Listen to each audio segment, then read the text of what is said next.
Ito mga kapare ko ay ang Poco M6 Pro. At kung naghahanap ka ng phone na merong decent camera, Flow AMOLED display, massive battery at meron ding fast charging support, baka ito na yon. Kasabayan lang naman to ng Poco X6 series. Ito lang naman yung budget level phone na nirelease ng Poco. At sa video na to, aalamin natin kung ito na nga ba talaga ang papalit sa pwesto ng Infinix Zero 34G na best valued phone ngayong 2024. Kaya ngayon, pag-usapan natin yan.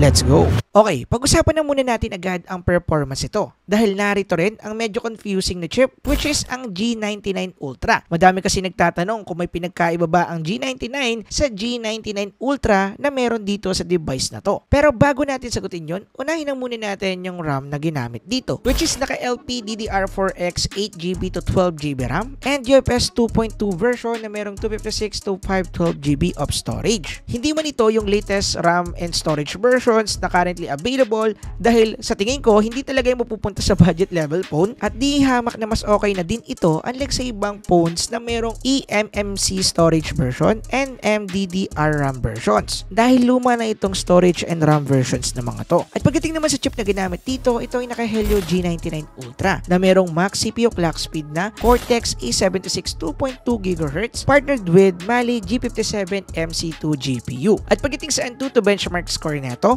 guess what? Same lang sila kapare ko na nakukuha na Antutu benchmark score sa G99 na regular version, yung hindi Ultra. Dahil may same lang to na 400,000 plus Antutu benchmark score, same GPU score, same CPU score at halos walang pinagkaiba. Pero ang tanong, meron nga ba talagang pinagkaiba ang G99 sa G99 Ultra or marketing lang talaga to ng MediaTek? Ang totoong sagot dyan is oo at hindi. Bakit kamo? Kasi may nabago naman talaga sa Helio G99 Ultra. Kaso nga lang, hindi pa fully published ang MediaTek itong source natin. Ito ay rumor pa lang na napakalaki ng possibilities na ito talaga yung reason. At ayun yung camera capabilities ng G99. Dahil galing sa 108 megapixel camera resolution support ng regular G99 naging 200 megapixel na yung kayang isupport ng camera capabilities ng G99 Ultra. So ibig sabihin, hindi yung performance ng G99 yung na-upgrade sa kanya dahil yung Cortex processor and GPU neto is just the same mga kapare ko. At yung totoo at maaaring nabago talaga is yung kanyang camera resolution capabilities, which is nice pagdating sa G99. Although yung source natin is rumor pa lang, mapapatunayan na to ng Redmi Note 13 Pro na i-release this January 15 kung hindi ako nagkakamali. Dahil dito, naka G99 Ultra lang din yung kanyang chipset pero naka 200 megapixel na po ito. So ibig sabihin, pwede na nating makonfirm na yung rumor na yon ay totoo mga kapare ko.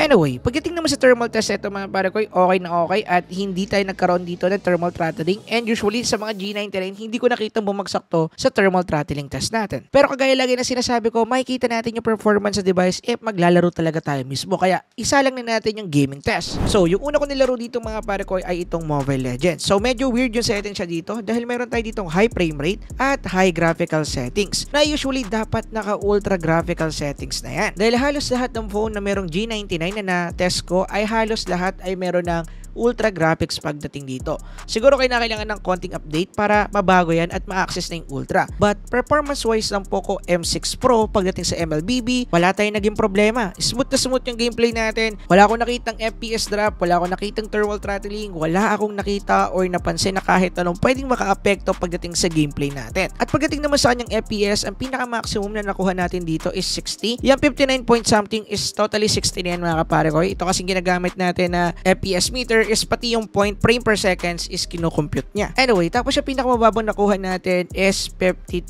to 54 FPS. Kapag merong clash lang naman nangyayari yun, so yun yung pinakamababa 52 and then yung pinakamataas is 60 pagdating dito sa MLBB. Pero yung 52 FPS na nakuha natin is papitik-pitik lang yun mga pare ko. Siguro 2 times ko yung nakita kapag maraming mga skill na nangyayari sa mismong clash. Kahit nung una kong testing sa kanya nang hindi tayo nag-video as in yung regular testing lang para sa akin, sarili ko kung ano yung makikita kong performance sa kanya. And then yun yung nakita nating observation at pati nung nag-record ako, ganun pa rin yung performance niya, which is nice. And then sa nakuha naman natin temperature dito mga kapare ko ay 34 degrees Celsius. Ang pinaka-maximum neto na nakita ko nung tinry ko siya on my own is 38 to 39 degrees Celsius, which is not surprising kasi G99 to. Moving on, yung next naman na nilaro natin mga kapare ko is itong Firelight 84. At based sa observation ko mga kapare ko, ito yung pinaka-playable setting sa kanya. Balanced graphics and extreme FPS. Natry ko na rin itong laruin sa HDR graphics and extreme FPS. Pero hindi talaga ganun ka-playable dahil hindi siya umaabot ng 60 or kahit nag-permanent man lang ng 60 pagdating sa kanyang gameplay. Pero pagdating sa balance and extreme FPS combo settings, okay naman, nakakuha tayo dito ng decent 118 FPS to 69 FPS. So bali hindi permanent yung 118 kasi kapag nakasakay na tayo kapare ko sa mga vehicle kagaya nitong jetpack and other things like for example may mga laban, mayroong mga animation, mayroong mga skill, masyadong putok na putok yung kinakailangan i-process ng ating mismong CPU at saka ng ating GPU, doon na nagkakaroon ng pagbaba ng FPS niya. Yung dating 118, bumababaan hanggang 60 FPS at ang pinaka nakita ko dito naging consistent siya is 70 to 69 FPS, as in 70 plus and then 69. Minsan nakikita ko siya na kayang pumalo pa rin ng 87, 98, 97, mga ganyan na FPS pero hindi din naman nagtatagal. Ibig sabihin hindi consistent sa ganong FPS na napoproduce niya dito sa Firelight 84. Lalo na kapag medyo tumatagal na yung laban at medyo umiinit yung device na to, doon na lang talaga siya nagmi-maintain sa 60 to 70 at yeah, wala nang masyadong pinagbago pagdating doon. So after ng 2 games mga kapare ko na paglalaro ng Firelight 84, it's around 40 minutes din siguro kung hindi ako nagkakamali, ay umabot lang naman yung temperature nito sa 38, 36 at yung pinakamataas is 38.7, almost 39 na yon or 39, sabihin na natin 39 degree Celsius, which is not bad pagdating sa G99 dahil yun naman talaga yung nakukuha natin pag mga G99 chipset. And then yung next naman na nilaro natin mga kapare ko ay itong Punishing Gray Raven. Dito mga kapare ko yung setup natin is nasa high lang o yung pinaka maganda or recommended settings niya. Hindi ko na masyadong binago, basta lahat high, okay na yan mga kapare ko. At pagdating sa mismong gameplay, nakakuha lang naman tayo dito ng 53 to 60 FPS mga kapare ko, which is not bad para sa game na to. And then yung pinakamababang FPS ko dito na nakuha is 45 to 46 FPS something. So hindi naman siya nag-maintain doon, pumitik lang or ibig sabihin nag-frame drop lang siya doon pero bumalik din agad sa 60, which is hindi naman masyadong may iwasan pagdating sa gantong phone na hindi naman ganong kalakasan. Dahil yung nature ng game mga kapare ko is more on fighting, more on animations, more on skill effects. Ibig sabihin maraming nangyayari or maraming ganap sa screen mo. Kaya kung makakuha ka ng 60 or 53 to 60 FPS or kahit below 50 to 60 FPS sa game na to is not bad yun mga kapare ko. At yun yung pinaka nagustuhan ko dito sa Punishing Gray Raven din pala, yung description na sinabi ko sa inyo kanina, yung nature niya na napakaraming game, goods na goods para sa akin yun. Kasi maraming ganap and also exciting yung paglalaro mga kapare ko. And syempre, hindi mawawala yung testing natin sa CODM at isa rin to sa ebidensya na ito pa rin ang G99 dahil medium graphics and high frame rate. Wow! G99, ikaw talaga yan at hindi mo kami maloloko sa ultra name na yan ha. Kasi ito na talaga yung trademark mo pagdating dito sa CODM. Walang kamatayang gantong settings pa rin. Anyway, tinry ko itong mga kapare ko sa VR at nakakuha tayo dito ng 40 FPS. Pag sa MP kasi natural lang naman na nasa 60 or 55 FPS yung nakakuha ng G99 doon. Pagdating dito sa VR, kayang-kaya niya kaso nga lang 40 FPS. Pero playable pa rin, walang duda doon. Pagdating kasi sa gameplay nito mga kapare ko, smooth na smooth naman. However, 40 FPS nga lang kagaya ng sinabi ko. Pero kung in terms of animations, in terms of skill effect, nandun pa rin, playable, wala kang magiging problema pagdating dito sa VR mode. Pero kung medyo sensitive yung mata mo pagdating sa graphics, mapapansin mo talaga na ito ay medyo potato graphics kasi medium settings eh. Tsaka G99 setup pa rin kasi, wala namang pinagbago talaga, ultra name lang talaga yung nabago sa kanya. Anyway, pagdating dito sa CODM, hindi ko na kinakailangan pang patagalin, maganda yung performance, playable, 60 FPS to 55 FPS doon sa ating MP, and then sa VR naman is 40 to 35 FPS. Yun yung nakita ko. Anyway, yun lang. Moving on, pag-usapan naman natin ang display specs ng device na to. Unang-una, pagdating sa kanyang display, meron itong 6.67-inch Full HD Plus 1080p resolution Flow AMOLED display na usually pang higher mid-range to flagship level display specs. At kung usapang Netflix, anime, movie watching, or video streaming, ay okay na okay yung makikita mo ditong color quality. Dahil ito ay naka DCI P3 wide color gamut. Isama mo pa yung HDR10 and wideband L1 support nito na makakasure tayo na makakapanood tayo dito ng mga HD movies and also HD anime kapag manunod tayo sa mga different platform. At kung gusto mo naman maglaro or gamitin yung device mo in outdoor kahit katanghalian tapat, don't worry, kayang-kaya kanyang sagipin dahil meron tong 1,300 nits peak of brightness. And to be honest, nung tinesting ko yung display nito sa labas, nakita ko na okay naman talaga yung kanyang brightness. Basta hindi lang ganun sobrang kainit or katarik yung araw, okay na okay, makakapag-adjust yan. Meron na rin tong 120Hz high refresh rate support na madaming benefits pagdating sa social media browsing and also pagdating sa gaming dahil meron tong mga settings na ma-unlock kapag medyo mataas yung refresh rate natin. At ang isa pa sa magandang features nito is yung kanyang 1920Hz PWM dimming technology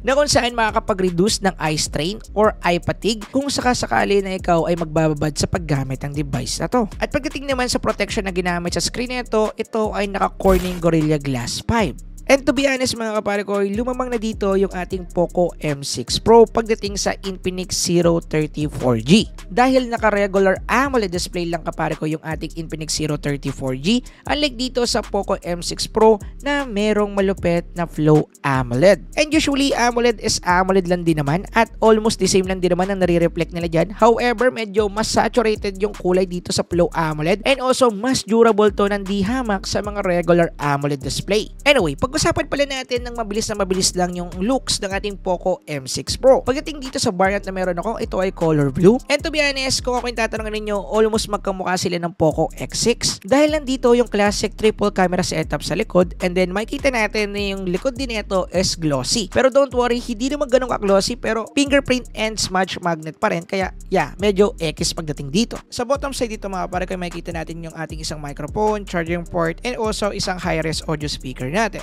Sa right side naman nito, nandito yung ating power button and also ating volume rocker. Oo mga kapare ko, hindi na to side-mounted fingerprint dahil in-display fingerprint na rin to kagaya ng Poco X6 Pro and Poco X6. Sa taas sa side naman nito, makikita natin dito yung ating isang microphone, IR blaster, and also yung isang high-res audio speaker natin at 3.5mm audio jack. Yes mga kapare ko, dual speaker nito and yes pa rin dahil pwede mo pa rin gamitin dito yung iyong wired earphone. Pagdating naman sa left side nito mga kapare ko, dito natin makikita yung ating SIM card tray. And then supported nito yung 2 na SIM card slot. Also hybrid SIM card slot na rin ito mga kapare ko. Ibig sabihin, pwede tayong magsaksak doon sa isa niyang SIM card slot ng memory card. Moving on, magbubo na tayo dyan sa physical appearance. Pag-usapan naman natin yung kanyang camera specs kasi super promising din ito. Pagdating sa kanyang rear camera, meron tayo ditong triple camera setup. Isang 64MP para sa kanyang main camera with OIS. Meron rin tayong 8MP ultra wide camera and 2MP macro camera. At pagdating sa video capabilities nito, kaya nito mag-shoot ng 1080p at 60fps with EIS mga kapare ko. Pagdating naman sa selfie camera nito, meron itong 16MP at kaya mag-shoot ng 1080p at 60fps din. At ito yung sample ng mga photo and video quality natin. At kung makikita nyo naman mga kapare ko, okay na okay yung kanyang photo quality. Makikita natin dito na saturated and also vibrant naman yung kulay. Hindi naman ganun ka-overprocess yung binibigay na itong photo. Ibig sabihin, kung ano yung kulay nung iti-take mo, medyo ipaprocess niya lang ng konti na medyo magiging saturated pa yung kulay or mas medyo magiging matingkad. Pero hindi naman yung super lutong-luto mga kapare ko. As in, sakto lang, katamtaman lang, okay na okay. Pwede nang i-post sa social media. Ang isa pa sa nagustuhan ko dito, kahit budget phone tong device na to, ay meron siyang OIS feature. Ang benefit kasi nito mga kapare ko, mas may stabilize mo yung pagtitake mo ng photo. For example, medyo pasmado ka, nanginginig yung kamay mo or kaya mahangin dun sa place, magtitake ka ng photo kasi gagalaw-galaw yung camera ng konti. Kapag mayroong OIS feature yung camera mo, pag nag-take ka ng photo at that moment mismo, hindi magiging blurry yung photo mo. Hindi kagaya ng iba na medyo nagiging blurry after mag-take kapag walang OIS feature. Pagdating naman sa video quality na ito, isa pa sa pinaka nagustuhan ko, 1080p at 60 and then with EIS stabilization. Kasi yung benefit yan mga kapare ko ay nakakatulong yan sa pag-i-stabilize ng video. Lalo na naka 60fps pa yung 1080p video capability nito, okay na okay yan. Hindi talaga tayo makakita ng medyo shaky effect pero meron pa rin tayo ng wobble effect na nangyayari kapag naglalakad tayo, handheld lang. Ang pinakasolusyon para masolusyonan tong gantong problema ay gumamit ka ng gimbal. Pero kung wala kang gimbal, pwede mo naman gamitin yung video technique na Ninja Walk. Kung aware kayo doon or kung hindi kayo aware doon, i-search nyo na lang kung ano yung ibig ko sabihin doon. Kasi for sure magkakaroon kayo ng stabilize sa video pag gamit ninyo to. Pagdating naman sa selfie camera nito, pwede na rin mga kapare ko para sa kanyang presyo. Okay na, hindi siya yung pinaka good enough para sabihin ko okay na. Para sa akin, okay na siya para sa budget and also doon sa kanyang level. Pagdating sa photo processing, okay naman, hindi naman ganun kaluto or hindi naman na-enhance yung kulay ko ng sobra. Medyo very light lang, medyo pumuti tayo ng konti. Pero yeah, pagdating sa kanyang quality, not bad mga kapare ko. At ito nga pala yung video quality. Yung sample video quality ng ating Poco M6 Pro and then kung makikita naman ninyo dito Maganda yung kanyang kuha. By the way, 1080p at 60 fps which is a default para sa mga G99. Meron mga naka 2K pero hindi naman ganun kagandahan yung quality. So yeah, okay na to, smooth. Wala tayong mga nagiging problema. Hindi naman ganun ka-shaky or blurry tingnan kapag medyo ganyan, di ba? So by the way, yung gamit ko nga rin pala microphone dito is yung microphone mismo ng phone na to. And yeah, sa tingin niya ba okay? By the way, yung source of light ko is isang softbox kasi kakatapos lang natin mag-gaming test. Anyway, anong tingin ninyo? Maganda ba? Comment down below. By the way, bago matapos yung video, isingit natin yung OS na ginamit dito dahil good news to. Ito ay currently naka MIUI 14, under ng Android 13, pero ang good news niyan, ito ay magkakaroon ng Hyper OS. Asahan niyo na yung Poco M6 Pro, Poco X6 series, lahat po yan ay magkakaroon ng Hyper OS in the near future. Kaya abang-abang tayo dyan mga kapare ko. Nga pala, meron nga rin pala tong massive battery na 5,000 mAh power of battery, and then meron tong 67 watts fast charging rate. Makakaasa kang matagal mo siyang magagamit at mabilis mo lang din siyang i-charge. For sure, mga 50 or 40 minutes full charge ito from 0 to 100. Ngayon, sagutin na natin yung tanong. Ito na ba yung best valued phone ngayon 2024? Usually, maaga pa para sabihin yun kasi January pa lang. Pero kung ang tanong natin kanina, ang sasagutin natin na kung tinalo na ba nito ang Infinix Zero 34G pagdating sa specs or value na makukuha mo para sa kanyang presyo, definitely oo yung sagot. Dahil naparami niyang lamang pagdating sa Infinix Zero 34G. Pero pagdating sa presyo, medyo ligwak siya ng konti kasi mabibili mo yung Infinix Zero 34G ng 10,000 plus pesos or below 10,000. It depends kung saan mo siya mabibili. Samantalang ang Poco M6 Pro is mabibili mo sa SRP na 11,999 pero meron siyang promo sale ngayon na 10,590. Kung mabibili mo siya doon sa promo sale hanggang 18 pala yan by the way, definitely yes ang sagot ko doon sa tanong na mas sulit to at mas maganda yung specs nito kay Infinix Zero 34G. Kung mabibili mo naman siya sa 11,999, okay lang din naman. Pero makukompare ko sila na magka-level kasi yung mga inangat ng ating Poco M6 Pro sa Infinix Zero 34G nabawi lang din sa presyo na 11,999. Basta kung mabibili mo siya sa 10,000 plus pesos sa SRP nito or promo sale nito, definitely tapos ang laban, mas maganda to sa Infinix Zero 34G. And yes mga kapare ko, medyo i-consider ko na rin na ito yung pinaka best budget valued phone ngayong 2024 para sa kanyang specification. Pero mahaba pa ngayong taon, meron pa rin mga phone na i-release dyan, aantayin ko sila. Pero as of now, this January, ito yung best valued phone for me. Yun lang.